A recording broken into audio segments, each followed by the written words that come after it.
नमस्कार. तृतीय वर्ष कला शाखेतील विद्यार्थ्यांचं पुनश्च या व्याख्यान सत्रामध्ये स्वागत.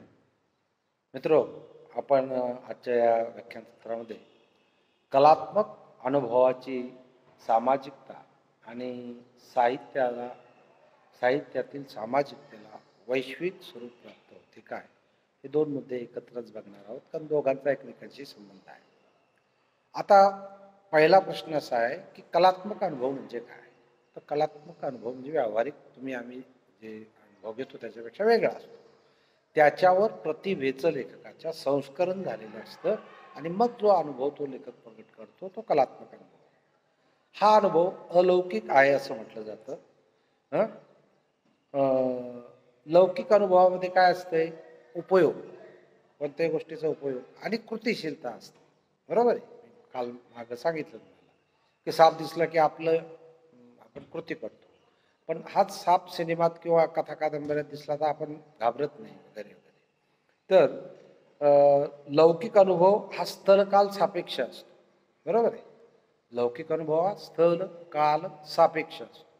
म्हणजे परवा दिवशी आलेला अनुभव आज येईलच असं नाही, कारण त्या दिवशीचा काळ वेगळा, आजचा काळ वेगळा. बरोबर आहे. तर आणि तो व्यक्तिसापेक्ष असतो, म्हणजे प्रत्येक व्यक्तीला वेगवेगळा अनुभव येतो. बरोबर आहे. कीर्तनकार कीर्तन करत असतो, परंतु कीर्तनकाराच्या त्या कीर्तनामधून प्रत्येक जण वेगवेगळा अर्थ घेत असतो, नाही का? काय आता हा जो कलात्मक अनुभव असतो हा म्हणजे लौकिक अनुभवाच्या पलीकडचा स्थलकाल निरपेक्ष अशा प्रकारचा असतो. कलात्मक जाणीवेच्या किंवा प्रतिभेच्या संस्कारामुळे त्याची जीवशास्त्रीय उपयोगिता आणि कृतिशीलता नाहीशी झालेली असते. वास्तविक पाहता तो लेखकाच्या त्या लेखकाच्या लौकिक जीवनातीलच अनुभव असतो, परंतु तो विशिष्ट संस्करणामुळे कलाकृतीचे रूप घेताना अलौकिक बनतो. बरोबर आहे. म्हणजे आता याच्यातला प्रश्न काय आहे? कलात्मक अनुभव हा काय असतो? अलौकिक असतो. MCQ साठी. बरोबर आहे. किंवा व्यावहारिक अनुभव किंवा लौकिक अनुभव हा स्थलकाल सापेक्ष असतो किंवा कलात्मक अनुभव हा स्थलकाल निरपेक्ष असतो. हे प्रश्न ऑब्जेक्टिव्हसाठी.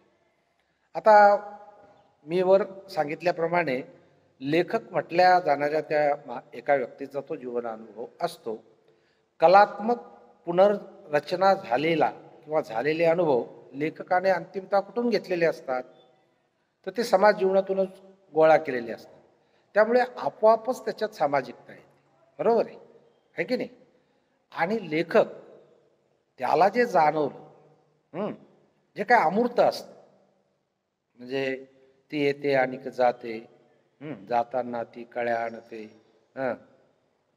येताना ती कळ्या आणते, जाताना मात्र फुले मागते. आता ह्या आरती प्रभूंच्या कवितेमध्ये जो काही अनुभव आहे तो लौकिक आहे, परंतु तो अत्यंत सूचकपणे त्यांनी सांगितलेला आहे. ती येते आणि जाते, ती येते आणि जाते. येताना कधीतरी ती कळ्या आणते, आणि जाताना मात्र फुले मागते. आता याचा अनुभव रोमॅन्टिक पद्धतीने तुम्हाला कसा घ्यायचा आहे तो घ्या.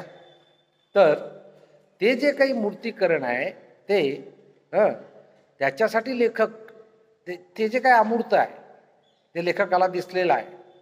जसं शिल्पकाराला एका दगडामध्ये शिल्प दिसतं, बरोबर, एखाद्याच दगडामध्ये दिसतं. तसं लेखकाला एक दोन अनुभवामध्येच असं वाटतं की हे आहे याच्यामध्ये. पण ते मूर्त करण्यासाठी, जे अमूर्त आहे ते मूर्त करण्यासाठी लेखक जी सामग्री वापरतो ती समाज जीवनातूनच आलेली असते, असं तुमच्या लक्षात आहे की नाही?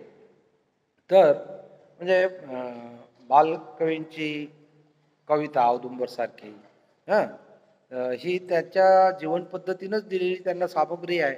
स्थितप्रज्ञ असा औदुंबर आहे की नाही?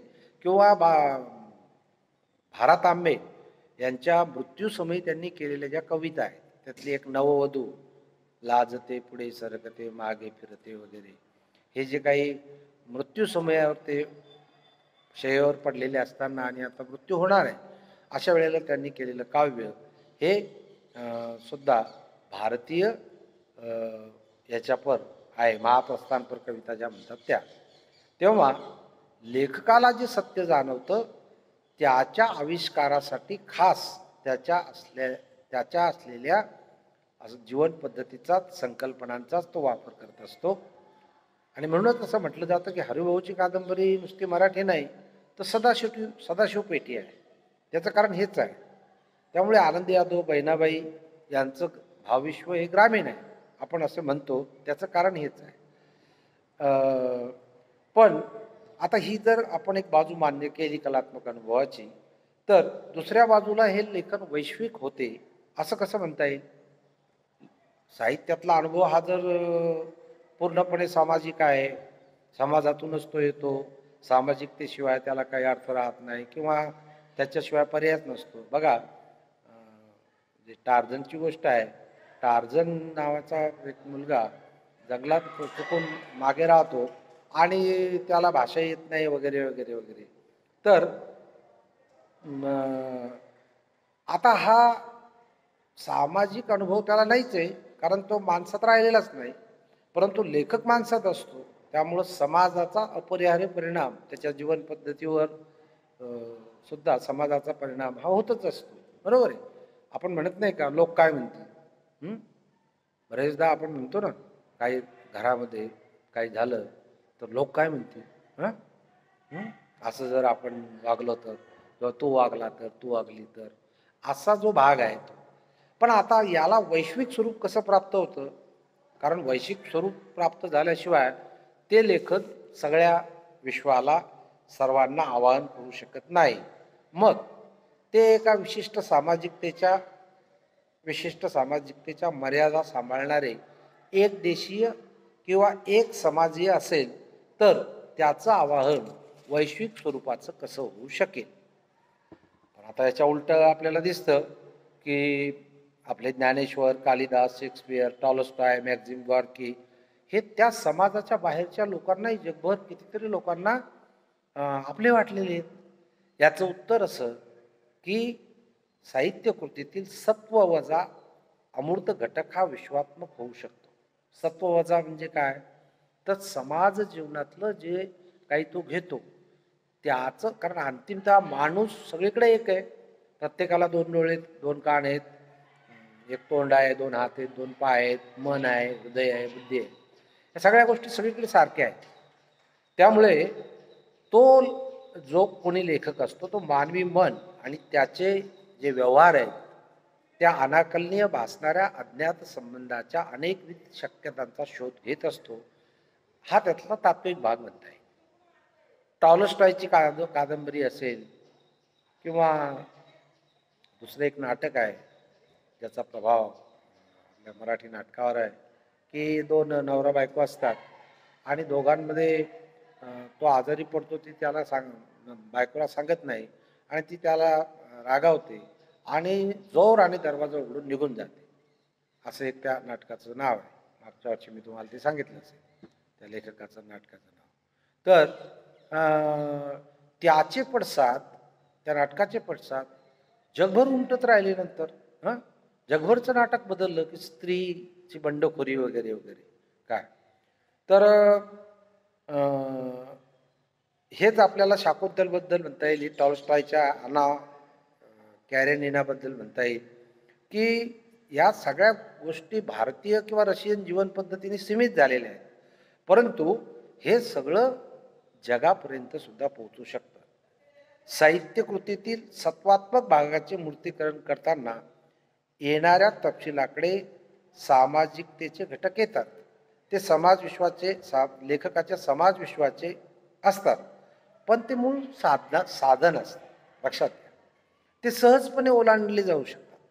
याचाच अर्थ सामाजिकतेच्या अपरिहार्य मर्यादा साहित्याच्या वैश्विकतेला आड येऊ शकत नाही.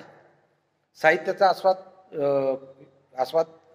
आस्वादाचा विचार करत असताना आपण असं पाहिलं की लेखक आणि वाचक या दोन्ही टोकावर निर्मिती व आस्वादकाची एक विशिष्ट वस्तुस्थिती असते. दोन्ही ठिकाणी एक प्रकारची लेखक आणि वाचक दोन्ही प्रकारची एक स्थलकाल निरपेक्षता असते. तादात्म्य असो की ताटस्थ्य असो, ही विशिष्ट परिस्थिती निर्माण होतेच.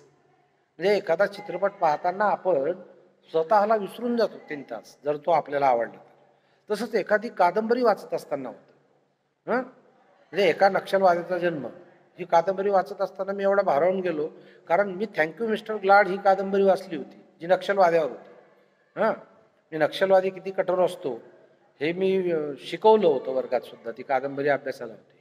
पण जेव्हा विलास मनोहर एका नक्षलवाद्याचा जन्म, प्रकाश आमटेचे सहकारी, ही कादंबरी आली, त्यावेळी मी हादरून गेलो. अक्षरशः ती पूर्ण कादंबरी वाचेपर्यंत मी थांबलो नाही. बरोबर आहे काय? तर असं आहे की या दोन्ही ठिकाणी निर्मिती आणि आस्वाद एक प्रकारची स्थलकाल निरपेक्षता असते. ही विशिष्ट परिस्थिती निर्माण होतेच. त्यामुळे मूर्तीकरण अनुभवाचं किंवा प्रतीती सर्वात्मक होत जाते. लेखकाच्या सर्वसाधारण जीवनानुभवावर त्याच्या प्रतिभेचे संस्करण होते आणि त्याच्या त्या सापेक्ष जीवनाचे, म्हणजे त्याचं जे काही जीवन असेल सापेक्ष, त्याचे रूपांतर निरपेक्षित होते आणि त्याला एक स्वतंत्र मूल्य लाभते, स्वतंत्र अस्तित्व लाभते, सौंदर्याचा अनुभव देण्याची एक क्षमता त्याला प्राप्त होते. म्हणजेच तो कलात्मक होतो आणि सार्वत्रिक आव्हानाची क्षमता हे देखील कलात्मक अनुभवाचेच एक वैशिष्ट्य आपल्याला मानता येईल आणि दर्शनी सामाजिकता ओलांडण्याचे सामर्थ्य आहे. म्हणजे साहित्य कृती ही जशी एका वेळी तुम्ही मागच्या सत्रात बघितलं विशिष्ट असते, त्याच वेळी ती विश्वात्मक होण्यासाठीही धडपडत असते. लेखकाचा तो प्रयत्न असतो असं तुमच्या लक्षात येईल. आपल्याकडचं दलित साहित्य हे त्याचं उत्तम उदाहरण आहे. दलित आत्मकथन ही जगामध्ये याचं प्रचंड भाषांतर झालं. याचं कारण हे सगळं जीवन त्यांच्यासाठी नवं होतं, बाहेरच्यांसाठी.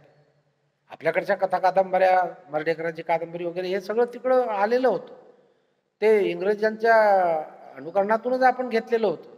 त्यामुळं त्याच्याविषयी काही फार त्या लोकांना अट्रॅक्शन नव्हतं तिकडच्या आपल्या साहित्याविषयी. पण ज्यावेळी दलित साहित्य आलं, आदिवासी साहित्य आलं, स्त्रीवादी साहित्य आलं, त्यावेळी त्याचे भरपूर अनुवाद हे झालेले आहेत असं तुमच्या लक्षात येईल. काही वेळा असं होतं की समाज तोच असतो, पण कालमानाने त्या जीवन पद्धतीत त्याच्या बदल होत असतो, संकेत बदललेल्या असतात. अशा वेळी जुन्या काळातील सामाजिकतेचा अंगीकार करून उभ्या राहिलेल्या साहित्यकृती सुद्धा बदललेल्या काळातही आव्हानक्षम राहिलेल्या दिसतात. म्हणजे हरिभाऊ आपटे, वि. स. खांडेकर, संगीत शारदा सारखं नाटक, गोपदेवलांची नाटकं, यांचा कालखंड हा राहिलाच नाही. 1890 ते 1920, 30, 40 पर्यंतचा, स्वातंत्र्यापर्यंतचा, नाही का? या काळातलं साहित्य आजही आपण वाचतोच ना, बरोबर आहे की नाही? म्हणजे मागं सांगितलं त्याप्रमाणे बाल जरट विवाह हा प्रश्न संपलेला आहे, पण आजही ते आपल्या मनाचा वेध घेऊ शकतं साहित्य, कारण त्याचं वरील विवेचनात तुम्हाला तथ्य सापडेल. सामाजिकता जुनी वा शिळी होत नसते, तिच्या तत्वात्मक टिकून राहण्यातच तिची विश्वात्मकता सामावलेली असते. म्हणून ज्ञानेश्वर जुने झालेले आहेत का? नाही. रामायण महाभारत जुनं झालेलं आहे का? त्या काळची सामाजिकता आज आहे का? राजे रजवाडे वगैरे तर आज ते नाहीच आहे. तरीही आपण ते साहित्य आजही वाचतो. तुम्ही रामायण महाभारत वाचलं नसेल, पण तुमच्यापर्यंत ते मौखिक पद्धतीनं आलेलंच आहे ना, नाही का? म्हणजे एवढी ताकद त्या साहित्यकृतीमध्ये येते आणि ती विश्वात्मक होते असं तुमच्या लक्षात येईल. त्यामुळे सामाजिकता वैश्विकतेच्या आड येत नाही, ही वस्तुस्थिती आहे. त्यामुळं साहित्य हे वैश्विक पातळीवर सामाजिकतेच्या अधिष्ठान ठेवून जाऊ शकतं. धन्यवाद.